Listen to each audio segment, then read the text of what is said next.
Oi, pessoal! Sejam bem-vindos ao primeiro episódio da terceira temporada do MegaCast Convida. Eu sou Camila Maia, jornalista da Megawatt, e para a estreia da nossa nova temporada, eu bati um papo muito legal com o Ítalo Freitas, que é vice-presidente de novos negócios da AES da América do Sul. O Ítalo é uma pessoa muito inteligente, ele está sempre falando de inovação e novas tecnologias, então eu espero que vocês aproveitem bastante esse podcast. Oi, Ítalo, tudo bem? Oi, Camila, tudo bem? Tudo ótimo. Muito obrigada por aceitar participar do nosso podcast. Eu queria que, para começar a nossa conversa, você se apresentasse aí, falasse rapidinho quem é o Ítalo Freitas, o que você faz, qual a sua atividade aí na AES hoje. Antes de tudo, Camila, obrigado pelo convite de participar do teu podcast. É bem interessante e é bom para a gente comunicar o que a AES está fazendo hoje no mundo, né? Como você falou, meu nome é Ítalo Freitas, eu hoje sou vice-presidente de novos negócios para a América do Sul. Recentemente, eu fui presidente e CEO da AES Brasil, né, até janeiro de 2021. E agora me movi aqui para essa nova aventura, que é desenvolver novas tecnologias e desenvolver projetos renováveis em 4 países, principalmente, no Brasil, no Chile, na Argentina e na Colômbia. Muito legal. Eu lembro quando a gente se conheceu ali em 2016, você estava assumindo o comando da SGT e você já chegou todo disruptivo, cheio de ideias novas, trazendo aí as baterias, né? Sempre falando em novas tecnologias, consumidor. Esse passo que você deu para a AES na América do Sul para cuidar dessa área de novos negócios é uma continuação desse seu perfil, assim, de buscar sempre uma inovação? Sem dúvida. Essa é vamos dizer assim, a pegada dessa posição que eu assumi. A gente está aí com uma série de novas tecnologias, principalmente para enfrentar toda essa situação de mudança climática, de uma vamos dizer, novos desafios que o setor elétrico nesses países enfrentam com a inserção das energias renováveis, problemas de inércia, problemas de confiabilidade do sistema, enfim, uma série de desafios que a gente vai ter que trazer só com tecnologia e disrupção e criatividade. E como é que funciona esse seu papel na AES, cuidando desses 4 países? Você tem que dar uma atenção especial para algum segmento específico? O meu time é dividido em 4 áreas, vamos dizer assim, né? A primeira área é uma área relacionada ao desenvolvimento de projetos renováveis. Então, Greenfield e M&A.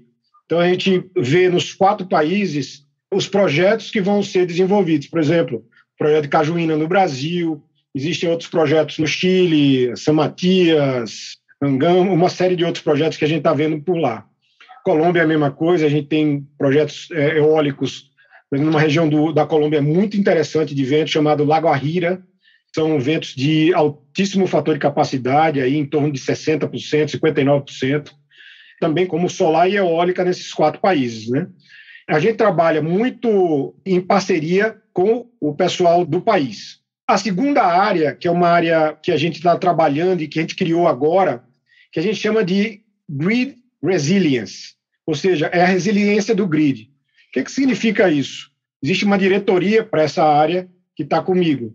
Essa diretoria, ela cuida basicamente desse problema que o sistema, que estão sendo muito expostos a renováveis, eles têm, por exemplo, na questão da inércia do sistema, na questão da arbitragem entre o horário de ponta e o horário não ponta, a questão da confiabilidade do sistema, que é o mais interessante nisso tudo.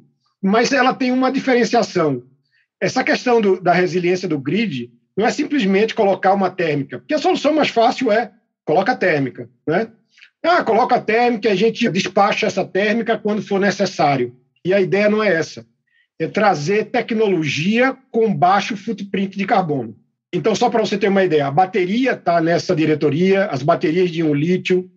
A gente tem, por exemplo, o caso de flywheels, que são baterias, equipamentos que têm uma roda, que eles chamam de flywheel, que essa roda, ao girar, acumula energia, né, para ser bem simples, entre outras soluções que a gente está trabalhando, por exemplo, trabalhar em hibridização de plantas hidráulicas e solares, né? Então, por exemplo, baterias com solar, baterias com hidráulica, existe um projeto bem interessante no Chile chamado Virtual Reservoir, ou reservatórios virtuais, onde a gente coloca a bateria no reservatório e essa bateria ela acumula energia e, quando for necessário, é a mesma coisa você acumular água no reservatório. Então, isso é para garantir resiliência no grid. Microgrids também está nesse menu de serviços e todas as tecnologias são desenvolvidas pela própria AES, né? Um outro projeto interessante que a gente está muito forte e eu acho que hoje, vamos dizer assim, é o hype do momento, que é o hidrogênio verde. O primeiro projeto está sendo desenvolvido no Chile, foi comunicado ao mercado lá no Chile e tudo mais, e esse projeto ele é mais ou menos um projeto de em torno de 1 gigawatt de potência que produz amônia verde. O Chile ele tem um grande potencial renovável, principalmente solar, e a ideia é produzir hidrogênio verde no Chile. Esse projeto já está em estágio de pré-viabilidade, né, estudo de pré-viabilidade, e a ideia é que a gente tenha uma estratégia de hidrogênio verde aí para a América do Sul, né, já que Brasil, Colômbia e até mesmo a Argentina, naquela região da Patagônia ali embaixo, ela tem uma grande capacidade de prover energia, porque o hidrogênio verde ele é muito suscetível ao fator de capacidade da usina, né? Então, quanto mais fator de capacidade você tem, mais barato fica produzir o hidrogênio verde, né? Além disso, para você exportar esse hidrogênio, você tem que transformar ele em amônia. Então, tem um processo, além de produzir hidrogênio verde de eletrólise, você também tem um processo chamado Haber-Bosch, que ele transforma hidrogênio junto com nitrogênio e fabrica amônia. E essa amônia é transportada via navio para a Europa, Estados Unidos. Hoje já existe alguma demanda para o hidrogênio verde, então o Japão já está trabalhando muito forte na questão de hidrogênio verde. A Alemanha já é público aí, vai fazer um leilão de hidrogênio verde aí no próximo ano, justamente para fomentar a demanda de consumo de hidrogênio, por exemplo, para indústrias de aciaria, que usam carvão para fabricar aço, ferro, e eles são grandes emissores de CO2. Então, existe um esforço grande dessas grandes fabricantes de aço em transformar esses fornos de carvão utilizando amônia verde ou hidrogênio verde. Então, isso para reduzir o footprint de carbono, né?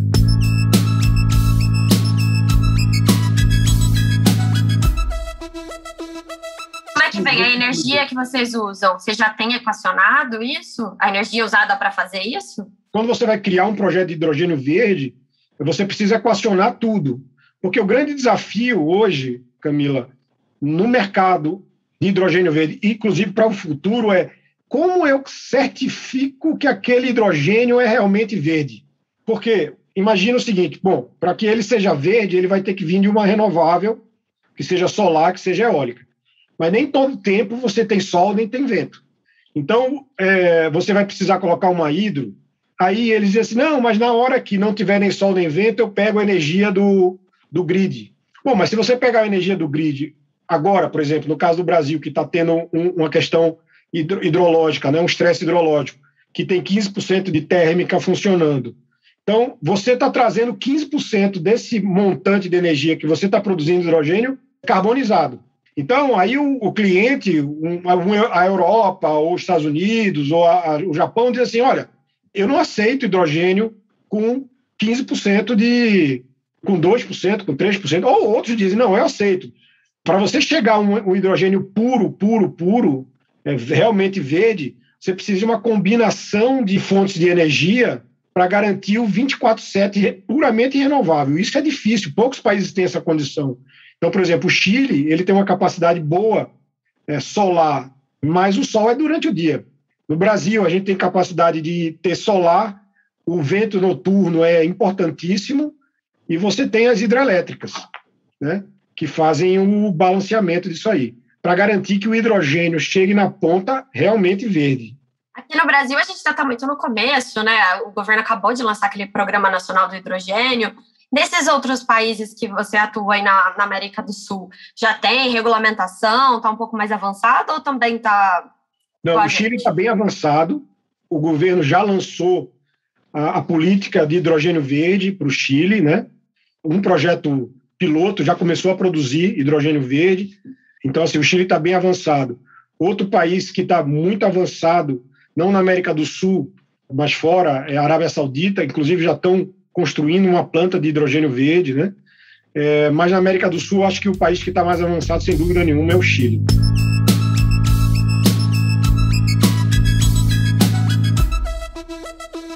Como é que fica a questão da organização, assim, né? Porque você está atuando em 4 países que têm 4 unidades diferentes da AES. Você tem equipes em cada um desses países? Como é que está essa organização? Cada país tem uma equipe minha, né, que desenvolve os projetos e dão suporte a essas 2 outras linhas de negócio, que é o hidrogênio verde e a resiliência de grid, né? Então, essas 2 equipes, elas são localizadas no Chile, mas elas usam os recursos dos países, para cada um desses países, para levar essa linha de negócio para os países. Então, a gente tem um local e tem a sede da AES América do Sul é no Chile, em Santiago.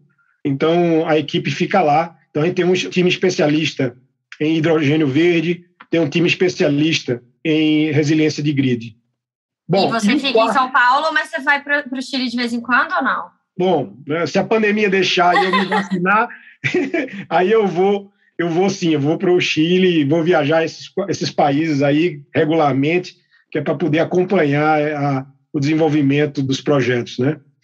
E a quarta área que faltou falar é a área de digital, que essa é bem interessante. A gente está desenvolvendo aí algumas plataformas, a gente está com uma das plataformas que está sob minha responsabilidade é o Energia Mais, que é uma plataforma digital que a gente criou aí no Brasil e que a ideia é levar essa plataforma para os outros países, né, para os outros 3 países, que tem como objetivo facilitar a migração desse cliente para o Mercado Livre e dentro do Mercado Livre ele ter o máximo de informação possível, não só levar, por exemplo, indo para o Mercado Livre para ter um contrato mais barato, mas também ter controle e gestão sobre o seu consumo. Então, por isso a gente está desenvolvendo tecnologias que são uma tecnologia que é uma caixinha que o cliente vai ter isso no painel lá dele, né, na cabine de entrada dele, e essa caixinha ela vai capturar várias informações do cliente e vai ser a consultora digital do cliente em termos de consumo de energia, né? Então, essa é uma área de digitalização que a gente está trabalhando, digitalizar o cliente para que a gente ajude o cliente no consumo dele de energia, né? Como ele gerencia o seu consumo. Essa é uma linha de trabalho que a gente está fazendo aqui. O primeiro teste está sendo no Brasil, né? E logo a gente vai levar para o Chile, porque o Chile também vai passar por como o Brasil está passando, o Chile também vai passar por uma grande migração, uma grande abertura de mercado nos próximos 2, 3 anos. Então, a ideia é que a gente acumule essa experiência no Brasil e leve para o Chile.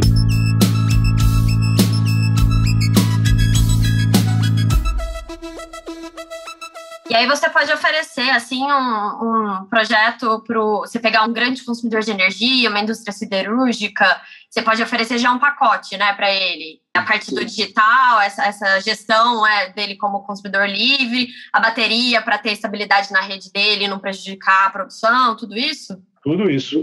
Na realidade, é gerar valor para o cliente, né? Então, na hora que você só entrega... Eu acho que o futuro do setor... A gente já vê isso nos Estados Unidos, já vê isso na Europa, em alguns países.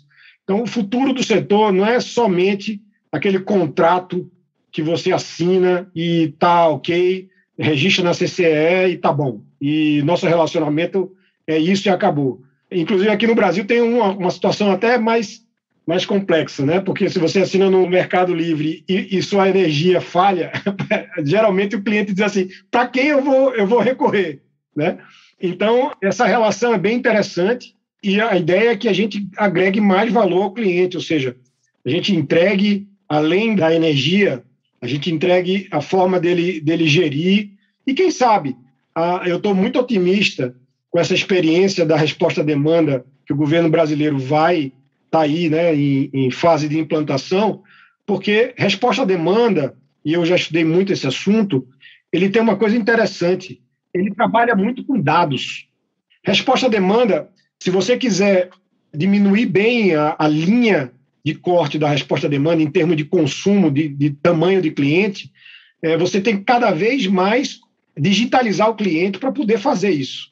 Porque senão vira somente um despacho. O cara liga para o cliente e diz assim, olha, a partir das 6 horas você reduz aí 20% do seu consumo.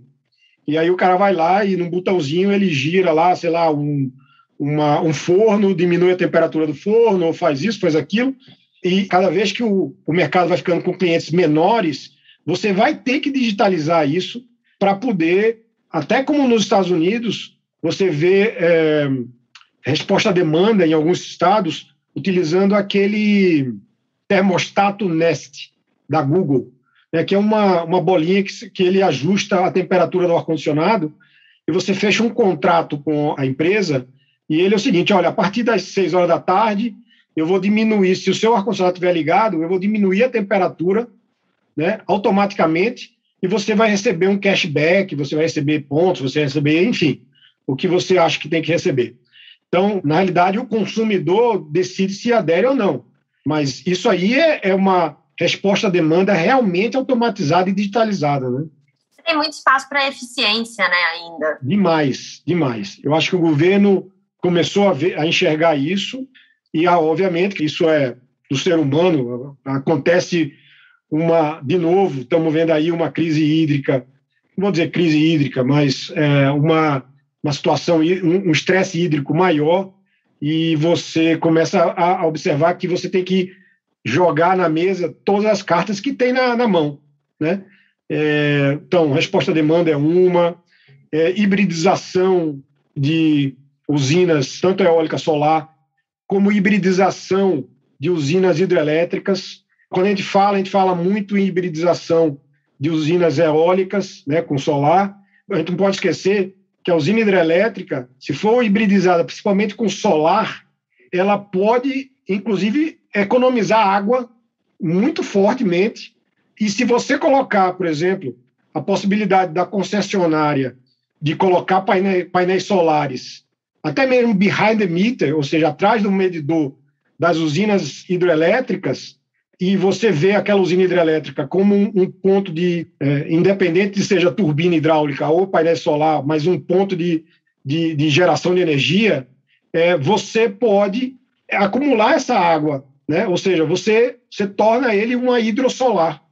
Isso é uma coisa que a gente está pesquisando, a gente está fazendo isso no Chile, né? Parte desse projeto do reservatório virtual, ou seja, onde você hibridiza a hidrelétrica e o que acontece é que as solares ficam próximas à hidrelétrica, você não gasta nada com as linhas de transmissão, né? Porque você conecta na própria hidrelétrica, e quando o sol está a pino, as máquinas estão reduzidas durante o dia, nas máquinas hidráulicas.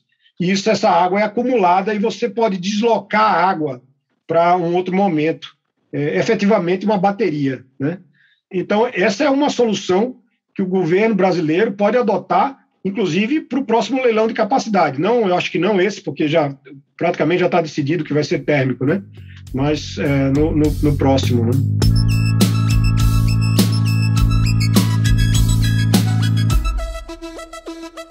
A gente vive esse momento da transição energética, é interessante, né? Porque você acaba tendo um problema muito grande de confiabilidade. E eu entendo que essas soluções, essas novas tecnologias que você está mencionando, atacam justamente essa parte. Exatamente. É a resiliência do grid, um grid com alta confiabilidade. Agora, a gente tem que parar de pensar em soluções individuais. Agora, é um conjunto, é uma cesta de soluções. Como eu falei, é fácil chegar e dizer o seguinte, bom, estamos com um problema de confiabilidade, põe térmica. Tá bom, mas térmica, ok, você tem toda a questão do impacto ambiental, tá aí, ninguém tem dúvida disso, né? Cada dia mais claro quanto tempo a gente está com seca severa, né?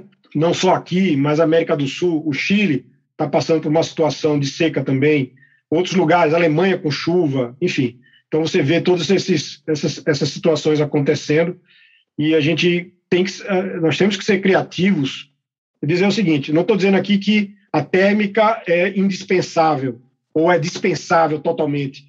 A térmica, você pode tentar solucionar os problemas da resiliência do grid ou da confiabilidade do grid o máximo possível sem colocar CO2.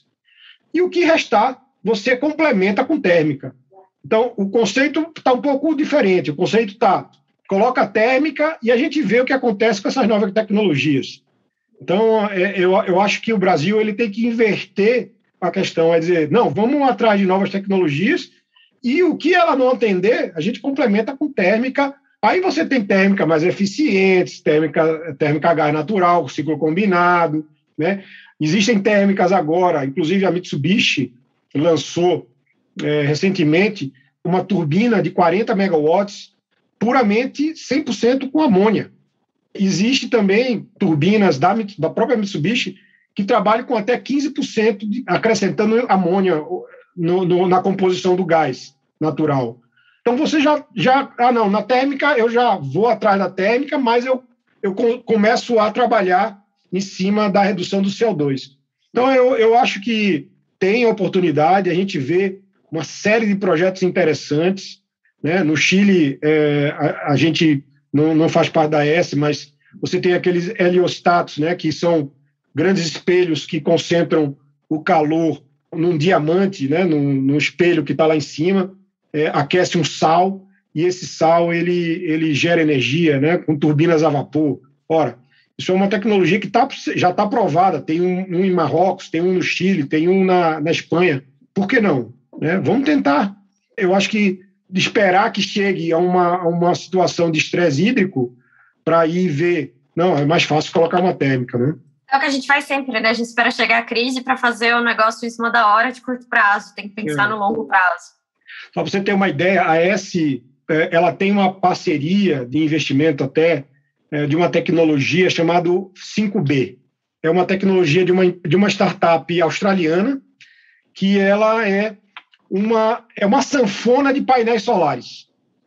Então, você compra módulos de 5 megawatts, você chega num local onde você vai instalar, vem num container, né, vem numa estrutura de container, num caminhão. Esse painel, ele vem uma carregadeira, tira esse painel do caminhão e estica como uma sanfona. E cada um tem um painel de um lado e de outro, de um lado e de outro, de um lado e de outro. Então, fica bem esticadinho e isso reduz absurdamente a construção de um painel solar, de um projeto solar. Então, você pode juntar mais de 5 mega, você pode fazer o conjunto que você quisesse, 20, 30, 40, 50 megas, com essa tecnologia 5B Maverick. E está sendo um maior sucesso aí. Muita gente está procurando essa solução e a gente está torcendo aí para ver se a gente consegue trazer essa solução para o Brasil.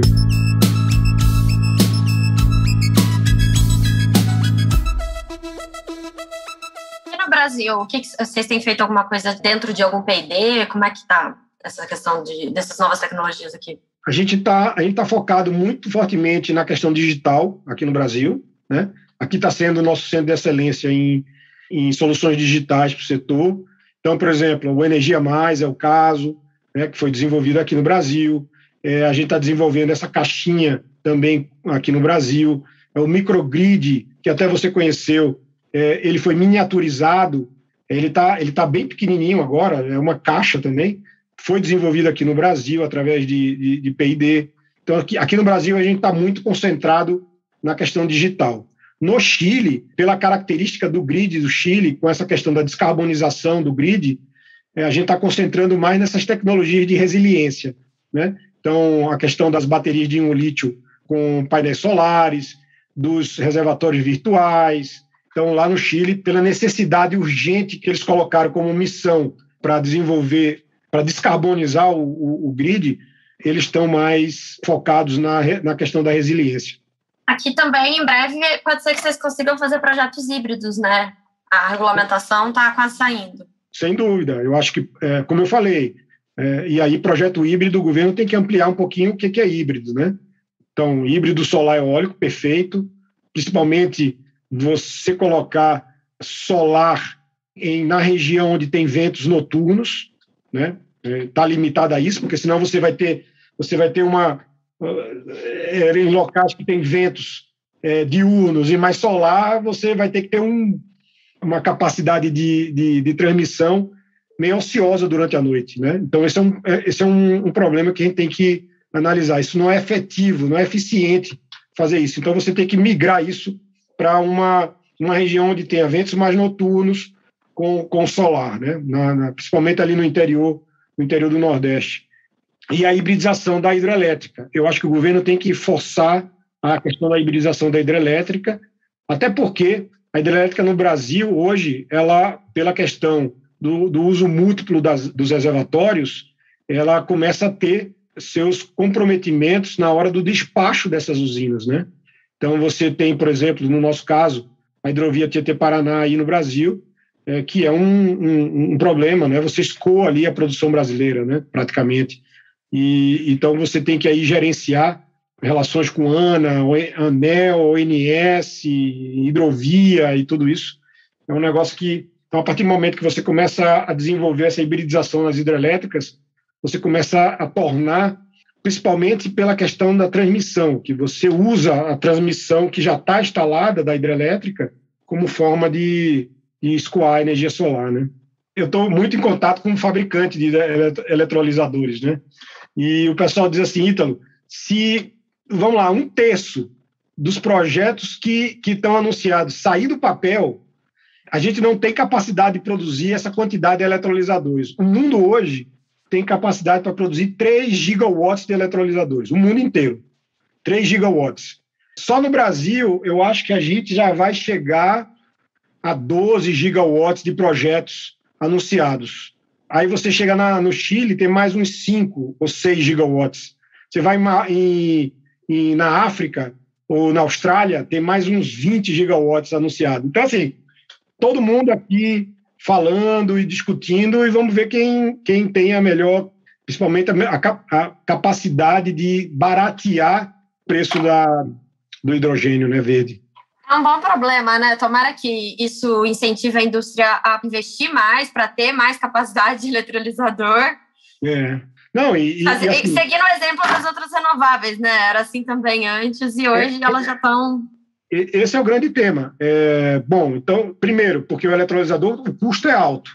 Então, eles têm que aumentar a produção para baixar o custo e melhorar a tecnologia para baixar o custo ainda mais, né? E para isso tem que ter demanda. Então, qual é a demanda? Você tem demanda de combustível de avião, que eles chamam de e-fuel. Você tem demanda, alguns projetos de navios que utilizam amônia como combustível dos motores. Já estão, inclusive, sendo fabricados esses motores, né, que usam amônia como combustível.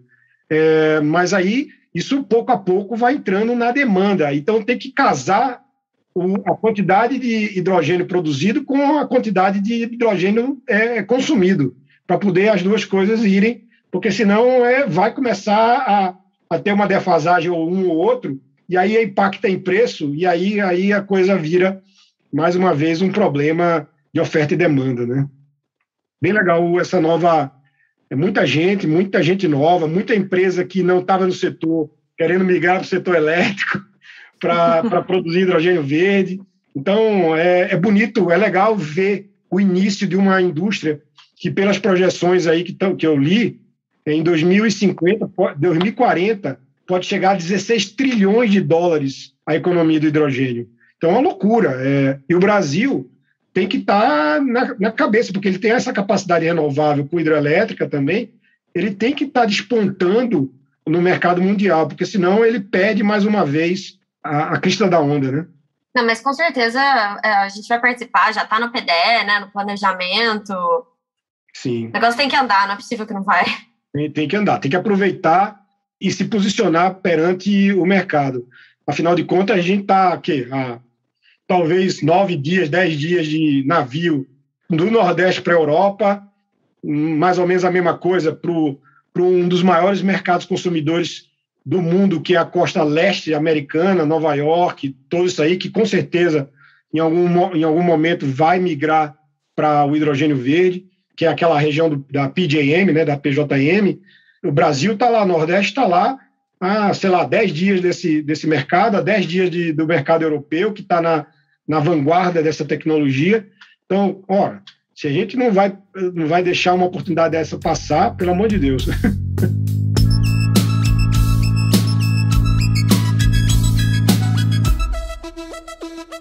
Ítalo, muito obrigada pelo seu tempo, por topar bater esse papo com a gente, virtualmente, né, por causa da pandemia, mas tomara que na próxima vez a gente possa se ver pessoalmente, então, e bater outro papo. E aí você me conta mais coisas de hidrogênio, talvez já tenha uma coisa mais concreta, né, quem sabe?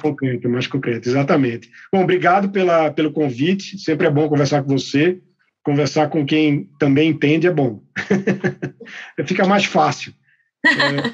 E conta comigo, qualquer coisa que precisar, essas informações todas, as novas tecnologias que a gente está se envolvendo, é bem legal, e novidade que eu tenha, eu trago para você aqui. Maravilha, muito obrigada. Obrigado, Camila.